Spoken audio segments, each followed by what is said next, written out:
ان میں سے نمبر 1 ایران ہے۔ اگر ہم چلتے ہیں عرب سے مشرق کی طرف تو ایران ایک اعتبار سے یہ بازی لے گیا ہے پورے عالم اسلام پر۔ ان کے مذہبی عقائد، ان کی فقہ سے ہمیں جو اختلاف ہے وہ ہے اپنی جگہ پر ہے، آپ کو معلوم ہے۔ میرے بارے میں کسی کو اشتباہ نہیں ہو سکتا اس اعتبار سے۔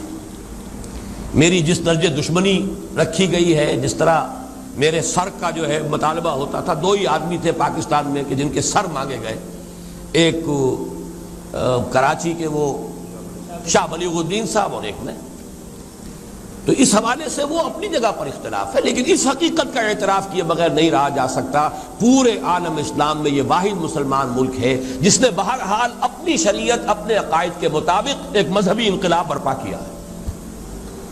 اور پورے عالم اسلام میں مذہبی سطح پر حکومت کی سطح پر فنڈامنٹلسٹ صرف ایک ملک ہے، یا دوسرا جو ہے تھوڑا سا وہ ہے سوڈان، لیکن اس کی اہمیت اس لیے نہیں کہ وہ کسی عوامی انقلاب سے نہیں بنا، بلکہ وہ تو ایک فوجی انقلاب سے شکل بنی ہے جو بھی بنی ہے۔ اللہ کرے اس میں استقامت ہو، اس سے یقینی کوئی نتیجہ برآمد ہو جائے۔ خبریں بھی اچھی آ رہی ہیں، لیکن میں تو دنیا کا جو پرسپیکٹو ہے اس کے حوالے سے عرض کر رہا ہوں کہ اس پہلو سے ایران ان کا ٹارگٹ ہے، ٹارگٹ نمبر 1 ایک خاص اعتبار سے۔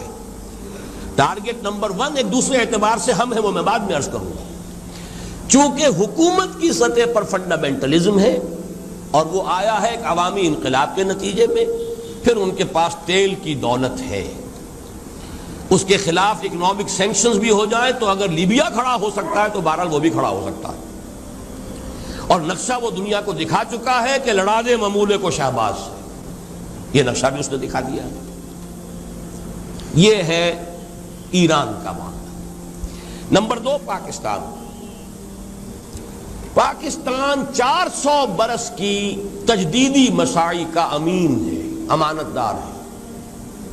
پورے ہندوستان میں مجدد الفسانی رحمت اللہ علیہ، شاہ ولی اللہ دہلوی رحمت اللہ علیہ، سید احمد بریلوی رحمت اللہ علیہ، ان کا جہاد، پھر اس 20ویں صدی عیسوی میں یا 14ویں صدی ہجری میں علامہ اقبال جیسا مفکر، مولانا مودودی جیسا مصنف، مولانا الیاس جیسا مبلغ، شیخ الہند جیسا مجاہد حریت، پورے عالم اسلام میں ان کا پیرلل کوئی موجود نہیں۔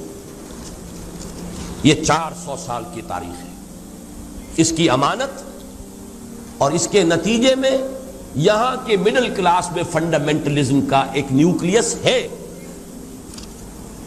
اگرچہ حکومت کی سطح پر کوئی پیش رفت نہیں ہو سکی آج تک، بلکہ اب تو پسپائی ہو رہی ہے، اب پیچھے ہٹ رہے ہیں۔ وہ ہمارے ان سیاسی جو بھی زعماء ہیں، جو جماعتیں ہیں، ان کی غلطی اور الیکشن ہی کو واحد میدان بنا کر اس کے اندر اپنا سارا وقت و توانائی اور قوتیں ضائع کر دینا، یہ ہے در حقیقت جس کا کہ یہ صدا مل رہی ہے کہ اس اعتبار سے تو پسپائی کی طرف ہے معاملہ، کسی پیش رفت کی طرف نہیں ہے۔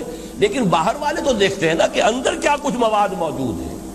اگر مڈل کلاس میں وہ فنڈامنٹلزم کا بارود موجود ہے تو کسی بھی وقت اس کے اندر جو ہے وہ کوئی دھماکہ ہو سکتا ہے۔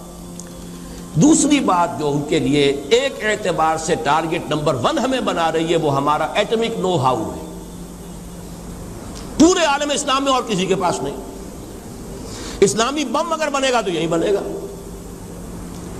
یہ ہے مختلف اسباب جس کے بنا پر ایران اور پاکستان کو آپ بریکٹ کر لیجئے، یہ اس نیو ورلڈ آرڈر یا آج کی میری گفتگو کے حوالے سے یہودی اور عیسائی گٹھ جوڑ کا جو ٹارگٹ نمبر 1 ہے، ایک اعتبار سے ایران ہے، ایک اعتبار سے پاکستان۔